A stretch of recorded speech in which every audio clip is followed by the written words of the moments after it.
Amados, graça e paz, estamos juntos mais uma vez para adorarmos o nome do Senhor.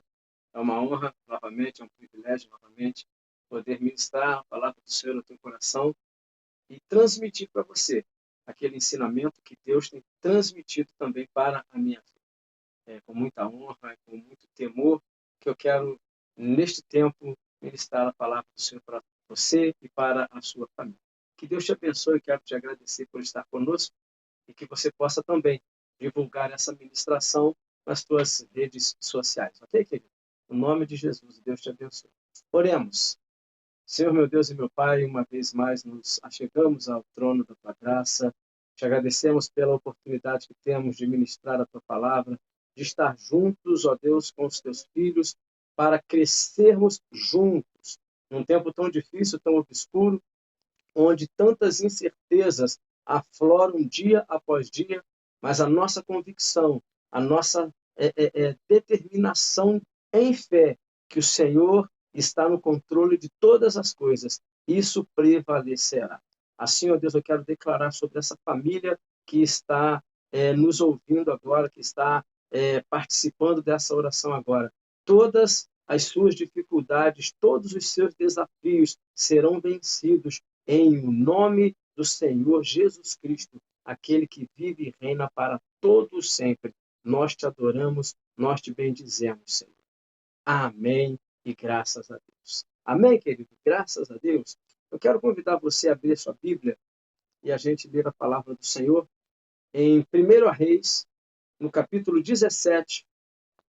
1 Reis, capítulo 17, versículo 1 em diante, que diz assim: Então Elias, o tisbita, dos moradores de Gileade, disse a Acabe: Vive o Senhor, Deus de Israel, perante cuja face estou, que nestes anos nem orvalho nem chuva haverá, senão segundo a minha palavra.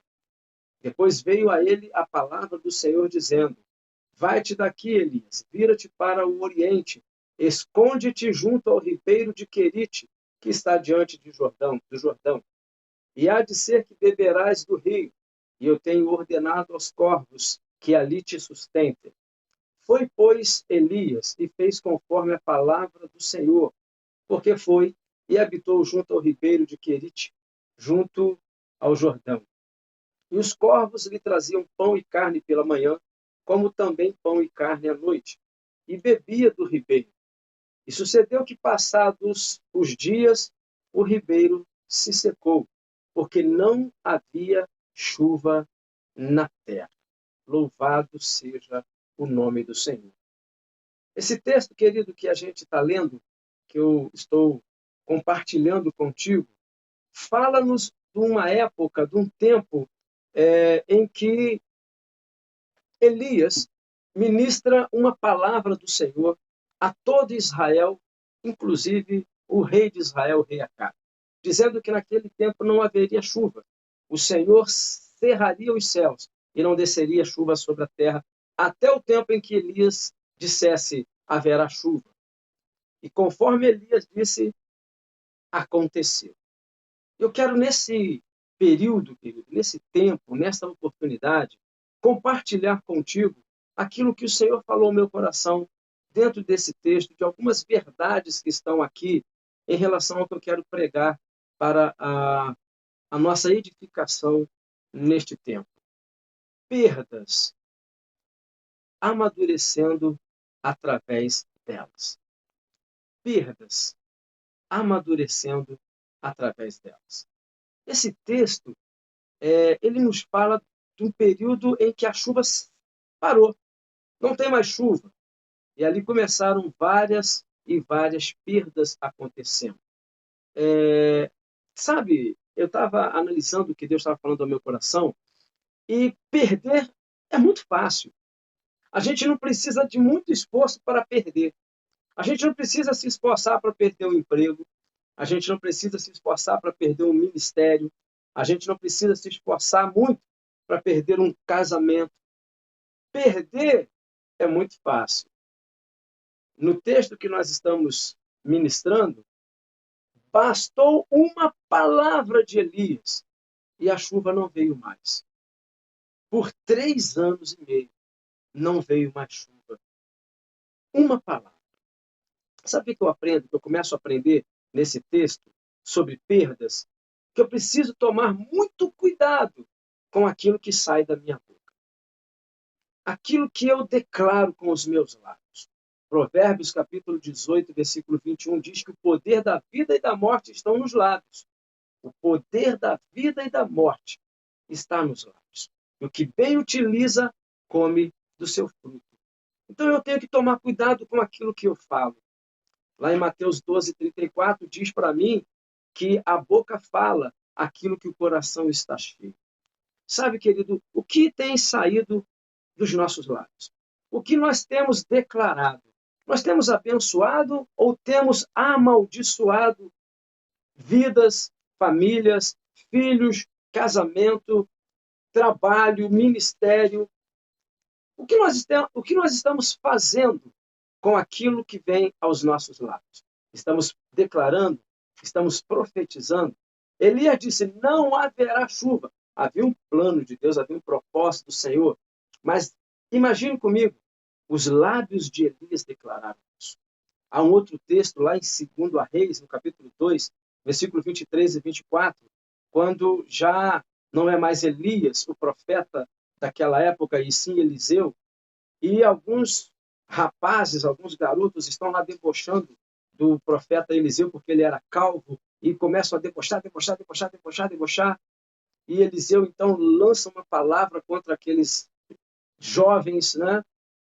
E uma ursa sai da floresta e devora, mata todos aqueles rapazes. Uma palavra de um profeta. O que a tua boca tem declarado nesse tempo? O que nós estamos declarando precisa promover vida e não morte. O que nós estamos falando precisa gerar no ambiente onde estamos vivendo vida e não morte. A gente está vendo, né, nesse tempo aí, nessa pandemia que está assolando o mundo, a gente só ouve palavras de maldição. A gente só escuta tantos morreram, mas ninguém comenta, ou poucos comentam, de quantos e quantos milhões de pessoas já foram curadas.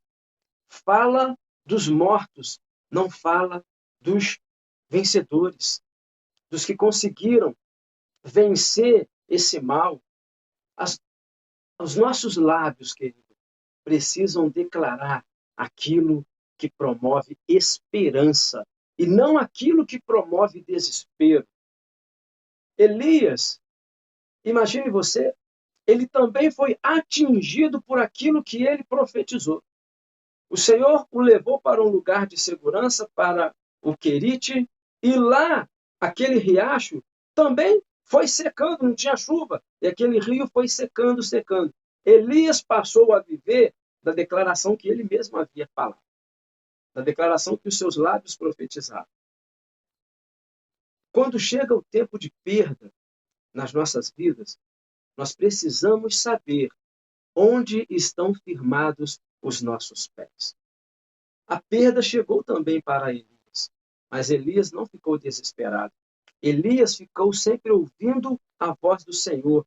O que Deus direcionava, Elias fazia. Elias sabia onde ele tinha firmado os seus pés. No tempo de perda, ele firmou os pés no Senhor. Lá em Lucas, no capítulo 6, versículo 47 e 48, o Senhor Jesus ele diz para nós assim, ó, aquele que vem a mim, ouve a minha palavra e a pratica, eu o compararei a um homem que edificou a sua casa sobre a rocha, cavou bem fundo, colocou ali os seus alicerces, vieram os rios, vieram os terremotos, as tempestades, os ventos, e deram com ímpeto contra aquela casa, mas ela não caiu, porque estava firmada sobre a rocha. Aquele que vem a mim, foi o que Jesus disse. Então, querido, em tempos de perdas, nós precisamos estar com as nossas vidas alicerçadas na rocha eterna, na pedra angular, Jesus Cristo, o Senhor. E eu quero te falar agora de alguns tipos de perdas que existem na nossa vida. Primeiro, as perdas inevitáveis. Elas são inevitáveis.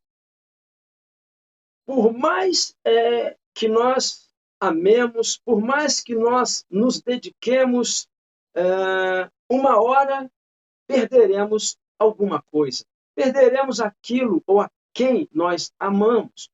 Lá em Gênesis 23, do versículo 1 até o 20, conta-nos a história da morte de Sara, a esposa de Abraão, a mulher amada daquele homem, aquela que gerou o filho da promessa. Abraão passou por esse tempo de perda, inevitável. Nós vamos perder alguém na nossa vida, não tem jeito. É inevitável.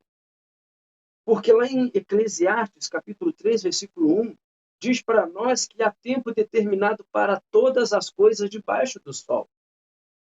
A planta nasce, cresce e morre. É inevitável que ela vá morrer. É inevitável que o jardim vai perder aquela flor. É inevitável, querido, algumas perdas nas nossas vidas. Por mais que nós não queiramos que isso aconteça. Agora, o detalhe é, e quando essa perda inevitável vem, o que eu preciso fazer? Hebreus capítulo 12, versículo 2 diz para mim, olhando firmemente para Jesus Cristo, o autor e consumador da nossa fé. Ele que não olhou para o sofrimento que o esperava naquela cruz, mas a glória que viria depois dela. É o que o texto nos diz ali. Nós precisamos estar com os nossos olhos firmes em Cristo Jesus, o nosso Senhor. Lá em Salmo 46, versículo 1, diz que o Senhor ele nos socorre no tempo da adversidade. Ele é o nosso socorro bem presente no momento da angústia. Nós precisamos, então, queridos, colocar as nossas vidas no Senhor, depender do Senhor. Deus sempre preencherá o vazio provocado pela perda inevitável nas nossas vidas quando Ele está habitando no nosso coração. Quando nós permitimos que o nosso coração está aberto para Ele, Ele sempre vai preencher o nosso coração, desde que Ele seja o centro desse coração. Lá em João capítulo 14, no versículo 16 e o versículo 17, Jesus Cristo diz assim, eu rogarei ao Pai e Ele vos dará outro Consolador para que fique com vocês para sempre. Esse Consolador é o Espírito da verdade que o mundo não pode receber porque não o vê e nem o conhece. Mas vocês o conhecem e Ele está convosco e estará em vós. O Espírito da verdade, ele está conosco e ele estará dentro de nós. Então, quando a perda inevitável vem, o meu socorro está no Senhor. O teu socorro está no Senhor. É Ele que vai preencher todo esse vazio. Em Gênesis, no capítulo 4, no versículo 8, nós vemos Caim assassinando seu irmão Abel, matando Abel. Mas no versículo 26, nós vemos Deus gerando na vida de Eva um outro filho, chamado Sete. E veio Sete ser aquele que cobriu a perda de Abel. Então Deus sempre vai preparar para a gente o preenchimento daquele vazio. As perdas inevitáveis, quando nós estamos no Senhor, Ele mesmo preenche o vazio para nós. Então, coloque a tua vida nele. Coloque a tua história nele. E as perdas serão preenchidas por ele. Segundo tipo de perda que nós enfrentamos são as perdas necessárias. Em 1 Reis, no capítulo 17, aí, do versículo 1 até o 7, o povo de Israel, nessa época, adorava um deus chamado Baal, o deus da fertilidade, o deus da agricultura, o deus da chuva. E eles haviam abandonado o Senhor. Só que esse Deus da chuva não era realmente o Deus da chuva. Eles adoravam um Deus mentiroso, né? Um fake. E o Deus verdadeiro precisava se manifestar. Então Elias, ele declara assim, não haverá chuva. Eles adoravam Baal, o Deus da chuva. E Elias diz, não haverá chuva segundo a minha palavra, não é nem a palavra de Deus. Então o Deus da chuva de vocês vai ter que providenciar a chuva para vocês. E isso não aconteceu. Então perder aquela chuva foi necessário para o povo de Israel, para poder lá na frente reconhecer que o Deus Todo-Poderoso, Yahvé, o Deus a quem nós servimos, que verdadeiramente era Deus e é Deus. Então a chuva não veio. A dependência deles de Baal se perdeu. E eles então tiveram que voltar-se para Deus. Gênesis, no capítulo 21, do versículo 10 ao 18, a gente vê a história de Ismael, o primeiro filho de Abraão. E ali, nesse capítulo 21, Abraão tem que liberar Ismael. Está tendo alguma dificuldade com Sara e ele precisa liberar Ismael. E Abraão fica relutante de fazer isso. Ele não queria liberar o seu filho, queria deixar que o seu filho fosse embora. E Deus fala assim para Abraão, eu estou nesse negócio. Deixa o rapaz ir embora. Então Ismael vai embora com a sua mãe. E no meio do caminho, algo acontece. E Deus prevalece na vida de Ismael. E diz o texto que Ismael se tornou uma nação. Através de Ismael, uma nação nasceu. Mas sabe por que essa nação nasceu? Nação nasceu porque Abraão teve que abrir mão de Ismael. Era uma perda necessária para Abraão, para que uma nação nascesse. Se Abraão não libera Ismael, uma nação não nasceria. Há perdas que são necessárias nas nossas vidas. Ainda que a gente não queira, elas são necessárias. Talvez elas sejam evitáveis. Abraão poderia segurar Ismael, não é? Não era inevitável isso, mas era necessário. E uma nação surgiu dali. Era necessário que Jesus morresse na cruz por nós, para que nós pudéssemos ser resgatados e nos tornarmos adotados pelo Senhor nosso Deus. Lá em João capítulo 12, versículo 24, diz para nós, Jesus diz assim, nosso Senhor, ele diz assim, na verdade vos digo, que se o grão de trigo caindo na terra não morrer, ele vai ficar ali, não vai acontecer nada. Mas se ele morrer, ele vai dar muitos frutos. Então é necessário que o grão do trigo morra para que ele floresça em muitos e muitos e muitos frutos. Existem perdas que são necessárias. Nós não podemos crescer, não podemos amadurecer, não podemos frutificar se não abrirmos mão daquilo que é necessário abrir mão. Eu tenho que abrir mão de determinadas coisas para que cresça. Eu sempre quis o meu filho dentro de casa, guardado, protegido. Mas um dia foi necessário eu abrir mão, abrir a porta da casa e permitir que ele fosse trabalhar, ele fosse estudar, para ele crescer, para ele poder aprender, para ele poder amadurecer e frutificar. Hoje, um homem casado, um senhor de família,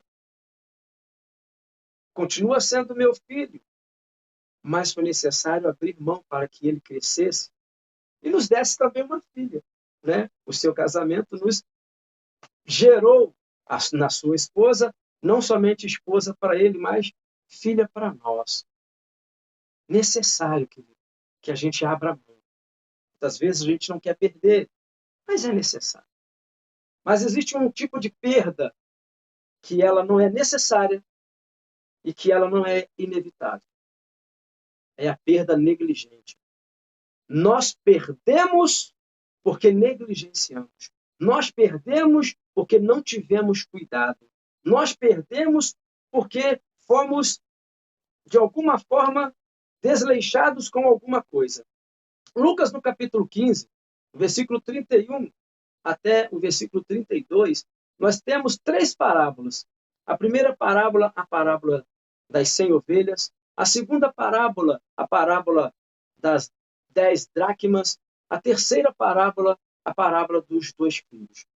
Na primeira parábola, uma ovelha se perde, é necessário que o pastor vá atrás dela. De 100, ele perdeu uma. Na segunda parábola, nós temos 10 dracmas.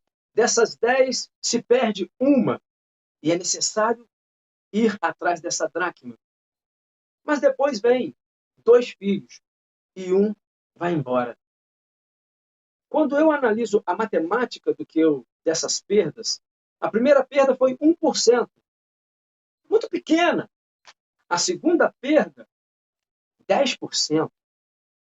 A terceira perda, 50%. Na primeira perda, 100 por 1. Na segunda perda, 10 por 1. Na segunda perda, 1 por 1. De 2, ficou somente 1. Sabe o que eu aprendo nas perdas negligentes? Que elas são progressivas quando não são tratadas. Se eu não tratar uma perda hoje, que eu negligenciei, amanhã ela será maior. Depois da manhã, ela será maior ainda. E depois, maior ainda. O Salmo 42, no versículo 7, diz para mim que um abismo chama outro abismo ao ruído das tuas catadupas. Catadupas, queridos, são cachoeiras, são cataratas, águas correntes em queda, né? Águas correntes em queda.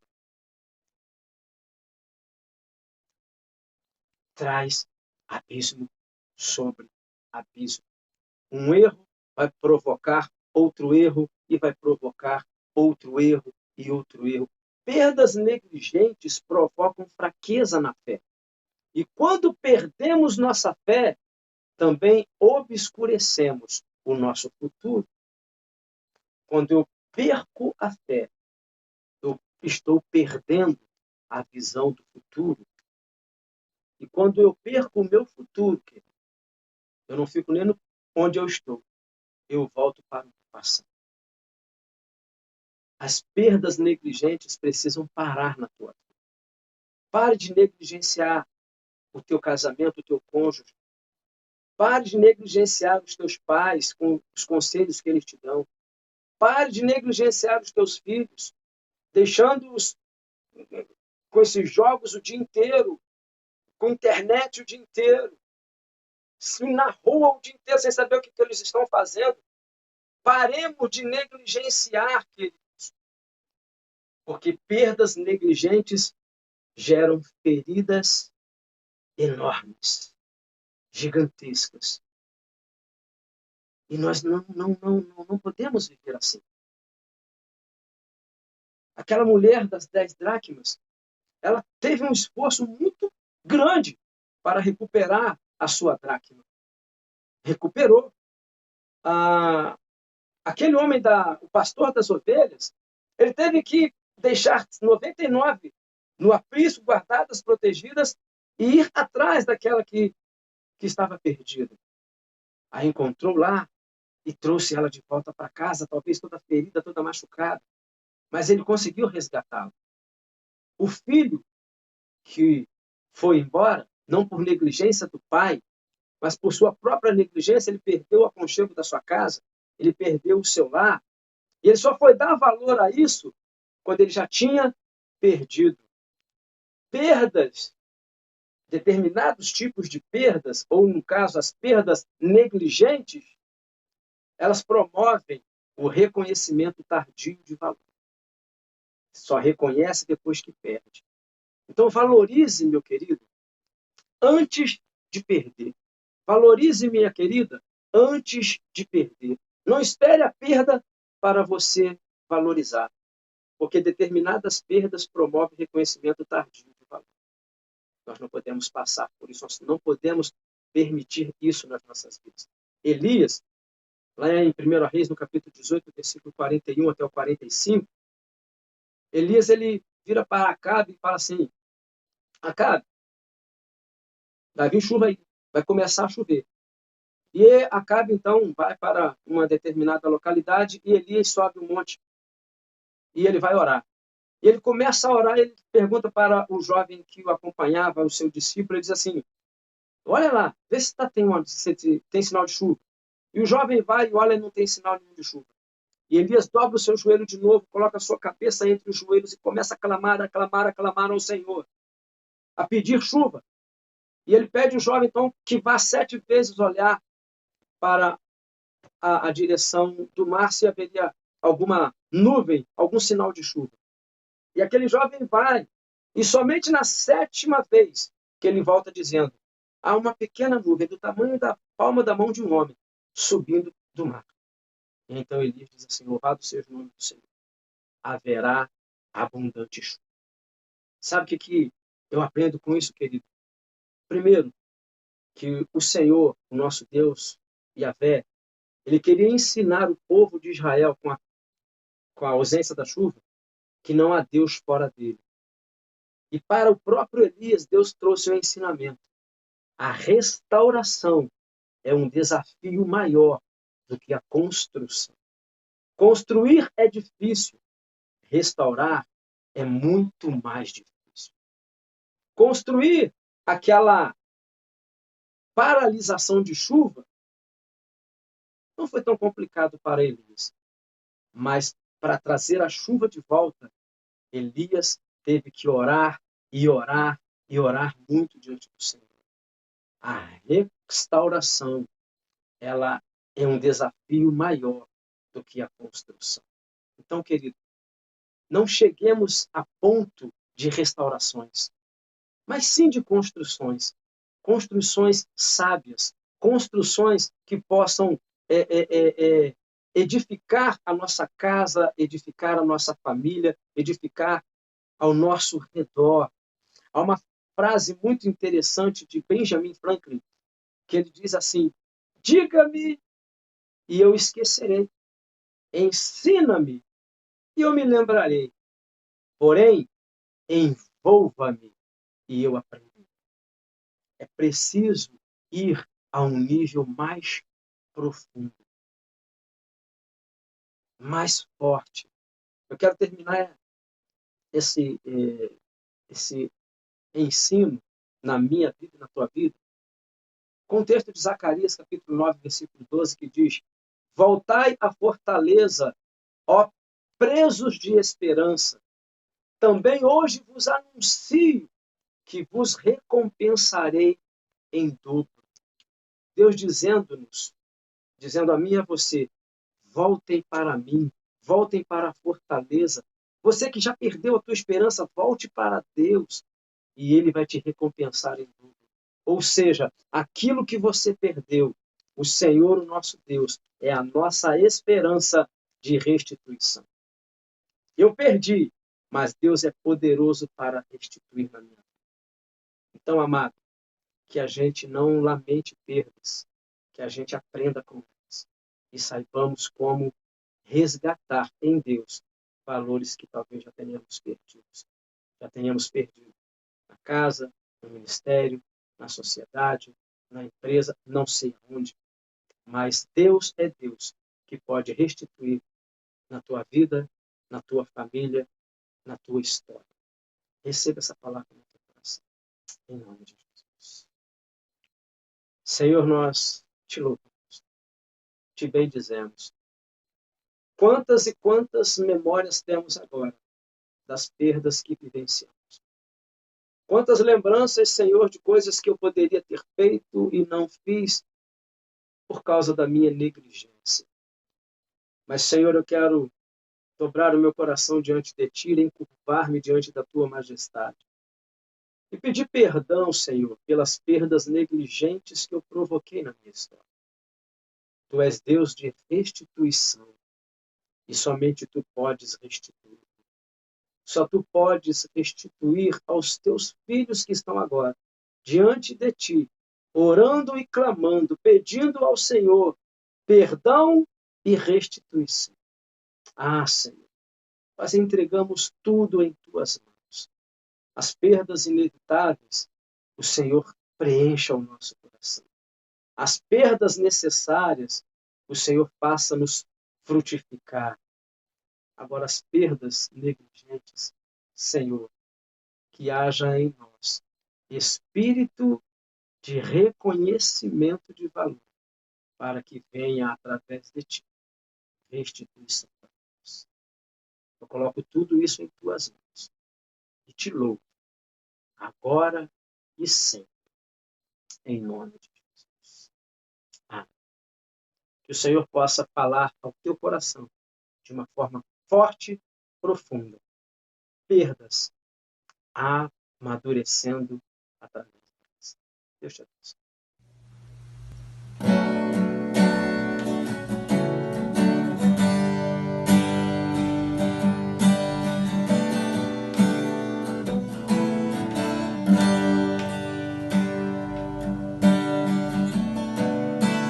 Planos que foram embora, o sonho que se perdeu, o que era festa e agora é luto do que já morreu.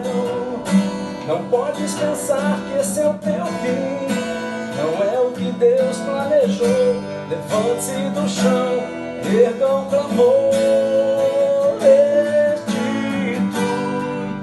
Eu quero de volta o que é meu. Sara-me e por teu azeite minha dor. Restitui e leva nas águas tranquilas. Lava-me e refrigera minha alma. Restitui.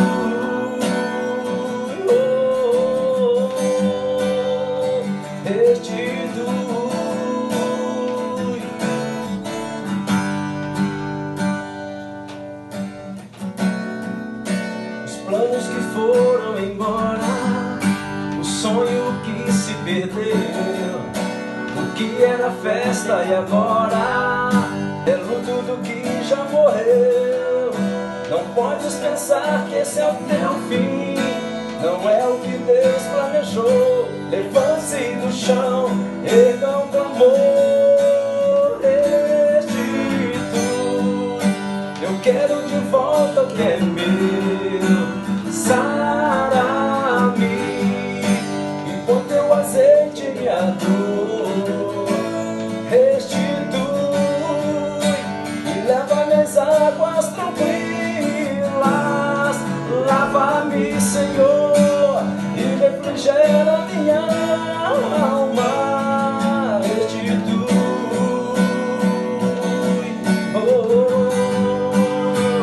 restitui, Senhor.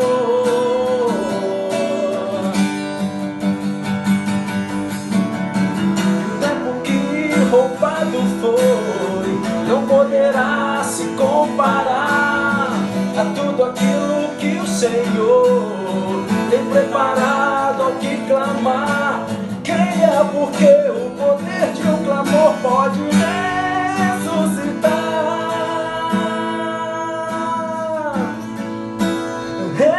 Restitui, eu quero de volta o que é meu. Teu azeite e minha dor. Restitui e leva nas águas tranquilas. Lava-me, Senhor, e refrigera minha alma. Restitui, eu quero de volta o que é meu. Sara-me e põe teu azeite e minha dor. Restitui e leva nas águas tranquilas. Lava-me, Senhor, e refrigera minha alma. Restitui.